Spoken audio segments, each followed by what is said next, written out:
Hello friends, good morning. നമ്മുടെ Kerala TV സീരിയലിലേക്ക് എല്ലാവർക്കും സ്വാഗതം. അങ്ങനെ ദേ ഋതു അവർക്ക് വരാനുള്ള വഴിക്കുള്ള ഹിൻഡുകളൊക്കെ പറഞ്ഞു കൊടുക്കുവാണ്. അപ്പം ടാറിട്ട വഴിയല്ല, കോൺക്രീറ്റ് വഴിയാണ്, ഇതൊക്കെ പറഞ്ഞു കൊടുക്കുന്നു. അപ്പം രാത്രി ആയതുകൊണ്ട് കൃത്യം കിട്ടണില്ല എന്നൊക്കെ പറഞ്ഞു കേട്ടോ. സാരല്ല, നീ പേടിക്കണ്ട, ഞങ്ങൾ കണ്ടുപിടിച്ചോളാമെന്ന് പറഞ്ഞു. അപ്പം ഏകദേശം എത്ര നേരം ഡ്രൈവ് ചെയ്തിട്ടാണ് നിന്നെയും കൊണ്ട് പ്രതാപൻ അവിടെ എത്തിയതെന്നൊക്കെ ചോദിച്ചപ്പോൾ കൃത്യമായിട്ട് എനിക്ക് ഓർമ്മയില്ല, എന്നാലും ഒരമണിക്കൂർ ഓടിച്ച് കാണുമായിരിക്കണം എന്നിങ്ങനെ ഋതു പറയുക. അപ്പോൾ ശരി ഋതു, നീ ഫോൺ കട്ട് ചെയ്യണ്ട, ഞങ്ങളെ അപ്പോൾ കേസരിയിലെ ലൈൻമാനെ കണ്ടുപിടിച്ച് ഇത് ഓഫ് ചെയ്യാൻ പറ്റുമെന്ന് നോക്കട്ടെ, അവിടുത്തെ സ്ട്രീറ്റ് ലൈറ്റ് ഓഫ് ആക്കുമ്പോൾ ഒന്ന് പറഞ്ഞാൽ മതിയെന്ന് പറഞ്ഞു. അപ്പോൾ ശരി, ഓക്കെ എന്ന് പറഞ്ഞു. ഋതു, നീ പേടിക്കരുത്, ഫോണും കട്ട് ചെയ്യരുത് കേട്ടോ എന്ന് പറഞ്ഞു.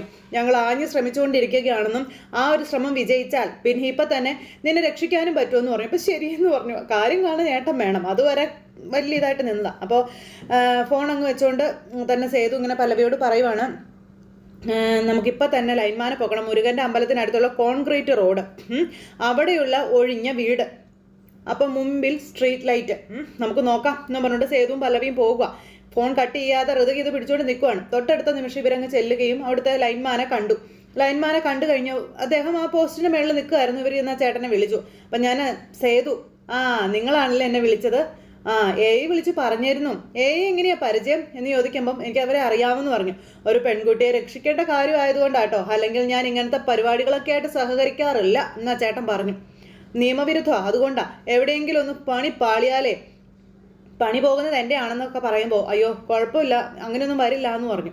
അപ്പോൾ അടുത്തൊരു മുരുകൻ്റെ അമ്പലം ഉണ്ടെന്നല്ലേ നിങ്ങൾ പറഞ്ഞേ? അതെ ഏട്ടാ, റോഡ് കോൺക്രീറ്റ് ചെയ്തതാണെന്നാ പറഞ്ഞെന്ന് പറയുമ്പം എൻ്റെ ഊഹം ശരിയാണെങ്കിൽ അത് ഡാമിലേക്കുള്ള വഴിയാണെന്നുള്ള കാര്യം ഇദ്ദേഹം പറഞ്ഞു. എന്തായാലും നമുക്ക് ആ ഭാഗത്തൊന്ന് ചെന്ന് നോക്കാം എന്നാ ചേട്ടൻ പറഞ്ഞു കേട്ടോ അവരോട്.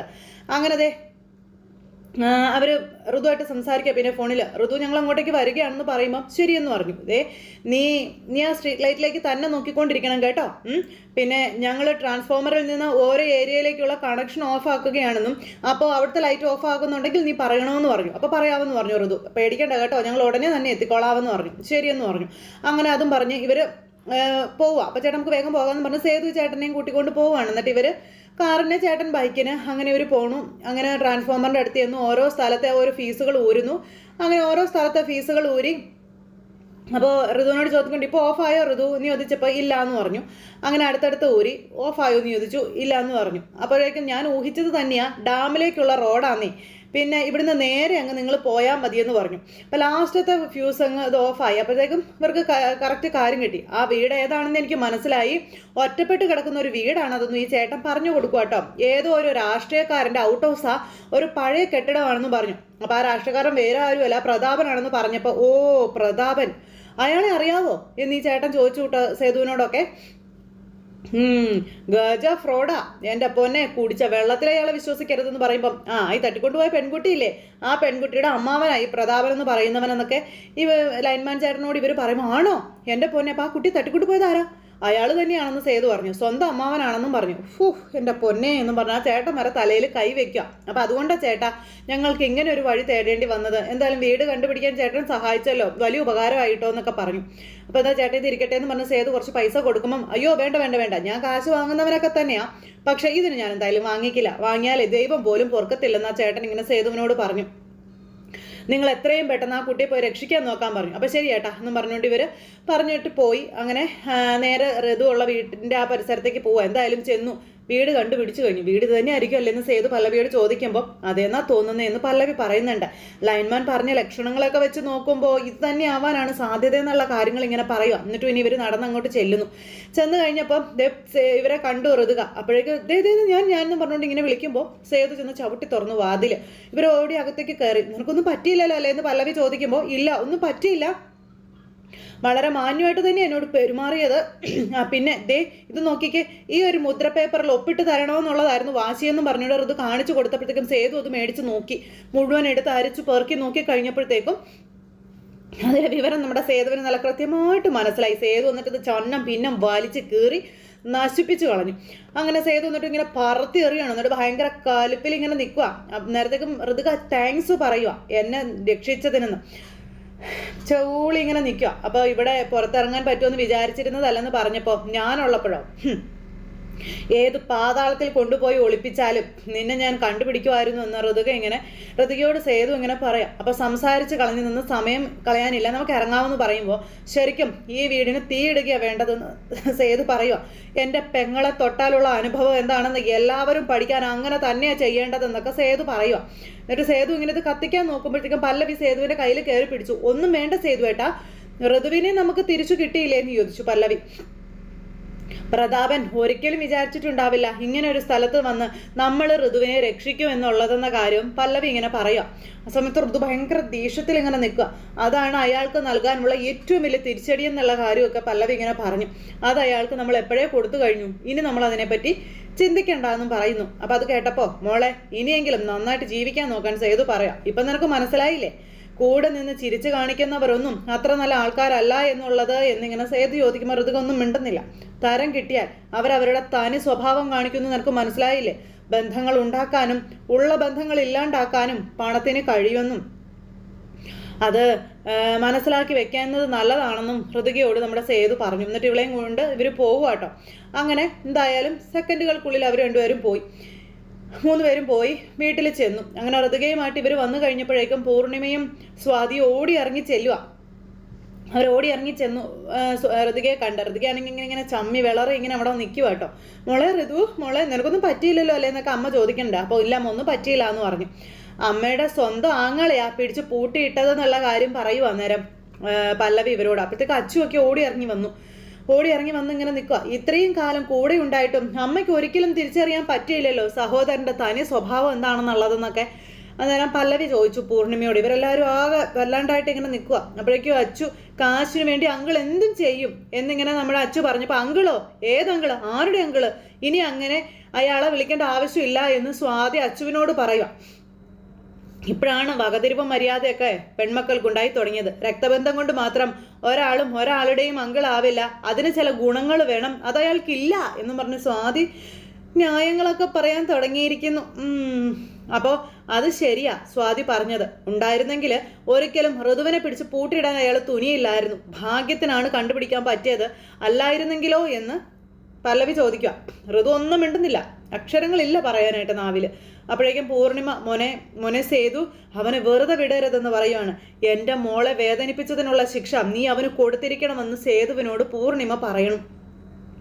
ഇവർക്ക് ചോദിക്കാനും പറയാനും ആളുണ്ടെന്ന് അവനൊന്നും അറിയട്ടെ എന്ന് പറയുമ്പം അമ്മ പറഞ്ഞില്ലെങ്കിലും ഞാനത് ചെയ്യും അമ്മേ. പ്രതാപൻ സാറിനെ തനിച്ചൊന്ന് കാണാൻ എൻ്റെ കൈ ധരിക്കാൻ തുടങ്ങിയിട്ടേ നേരം കുറച്ചായി എന്ന കാര്യം സേതു അന്നേരം ഇവരോട് ഇങ്ങനെ പറഞ്ഞു. കൈത്തിരിപ്പൊന്ന് തീർക്കണം എനിക്കെന്നൊക്കെ പറഞ്ഞുകൊണ്ട് നമ്മുടെ സേതു ഇങ്ങനെ ഇവിടെ പറഞ്ഞിട്ട് ഭയങ്കര ദേഷ്യത്തിൽ നിൽക്കുമ്പോൾ എങ്ങനെ സ്നേഹിച്ചതാ ഞാൻ അവനെ. ഇവരുടെ അച്ഛൻ പോലും അറിയാതെ എത്രയോ തവണ കാശ് കൊടുത്ത് ഞാൻ അവനെ സഹായിച്ചിട്ടുണ്ട്. അതിൻ്റെ ഒന്നും നന്ദി കാണിച്ചില്ലല്ലോ ദുഷ്ടൻ. അപ്പം നല്ലതും ചീത്തയും തിരിച്ചറിയാൻ അല്ലെങ്കിലും പൊന്നുമടത്തിലുള്ളവർക്ക് അറിയില്ല അമ്മയെന്ന് പൂർണിമ അന്നേരത്തേക്കും പറഞ്ഞു. അന്നേരത്തേക്കും ഇവരെല്ലാവരും കൂടെ അങ്ങോട്ടും ഇങ്ങോട്ടും നോക്കുക കേട്ടോ. അടുത്തുള്ള നന്മയെ കാണില്ല, എന്നിട്ട് അകലെയുള്ള തിന്മയെ തേടി പോവുകയാ പതിവ്. അങ്ങനെയുള്ളവരാ ഈ വീട്ടിലുള്ളവരെന്നൊക്കെ പറഞ്ഞുകൊണ്ട് നമ്മുടെ പല്ലവി അന്നേരം കൃത്യസ്ഥാനത്ത് തന്നെ മറുപടി അങ്ങ് കൊടുത്തു. അമ്മയും മക്കളും ഒന്നും മിണ്ടാതെ ഇങ്ങനെ നിൽക്കുക. ആ സ്വഭാവം ഇനിയെങ്കിലും മാറണമെന്നും എങ്കിലേ ഇതുപോലുള്ള അബദ്ധങ്ങൾ ഇനി പറ്റാതിരിക്കുകയുള്ളൂ എന്നും പൂർണിമയോടായിട്ട് നമ്മുടെ പല്ലവി അവിടെ നിന്ന് ഇങ്ങനെ പറയുന്നുണ്ട് കേട്ടോ.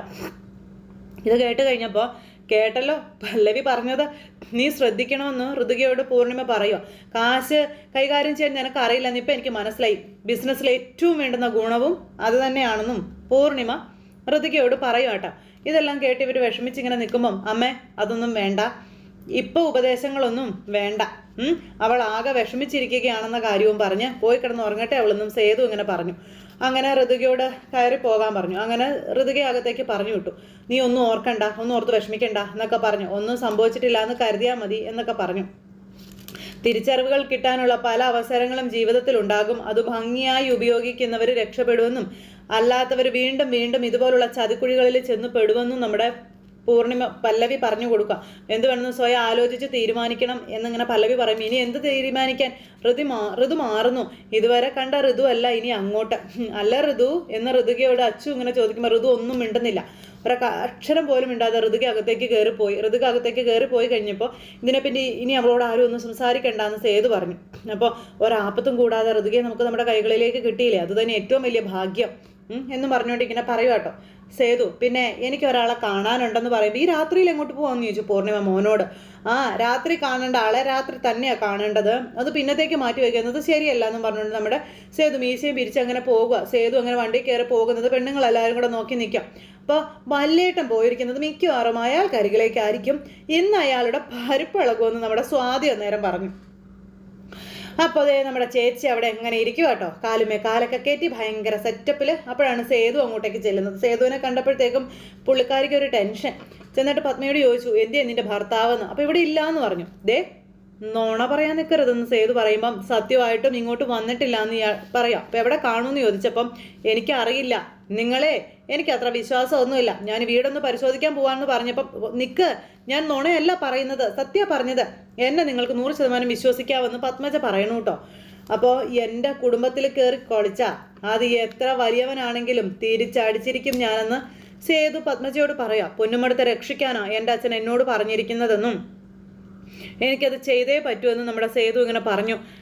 കാശൊക്കെ എവിടെ ഇരിക്കുന്നതെന്ന് ചോദിച്ചപ്പം അതൊന്നും എനിക്ക് അറിയില്ല, എന്നെ ഒന്നിലും ഇടപെടുത്താറുമില്ല എന്നൊക്കെ പറഞ്ഞുകൊണ്ട് പത്മജ ഋതുവിനോട് കാശ് വാങ്ങിച്ച വിവരം പോലും ഞാൻ വളരെ വൈകി അറിയുന്നെന്ന് പറഞ്ഞപ്പോൾ പറഞ്ഞ് നന്നാക്കിക്കൂടെ അയാളെ, സ്വന്തം ഭർത്താവല്ലേ എന്ന് സേതു ഇങ്ങനെ ചോദിച്ചു. അപ്പോൾ പറയാഞ്ഞിട്ടല്ല, കേൾക്കണ്ടേ, എൻ്റെ കൈ കിട്ടി അവൻ തീരും എന്ന് പറഞ്ഞപ്പോൾ ഇത്തവണത്തേക്കൊന്ന് ക്ഷമിക്കണമെന്ന് പത്മജ പറഞ്ഞപ്പോൾ ക്ഷമിക്കാം, പക്ഷേ കാശ് വേണം.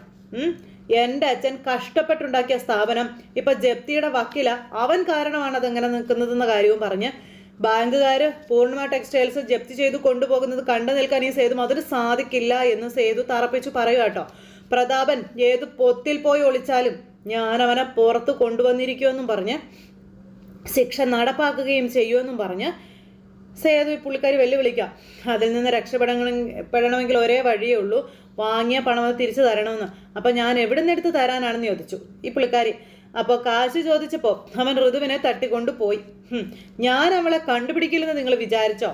അവൻ്റെ സങ്കേതത്തിൽ നിന്ന് ഋതുവിനെ രക്ഷിക്കാൻ എനിക്ക് അറിയാമെങ്കിലേ പ്രതാപനെ പുറത്തു കൊണ്ടുവരാനും എനിക്ക് പറ്റും എന്ന് പറഞ്ഞു നമ്മുടെ സേതു.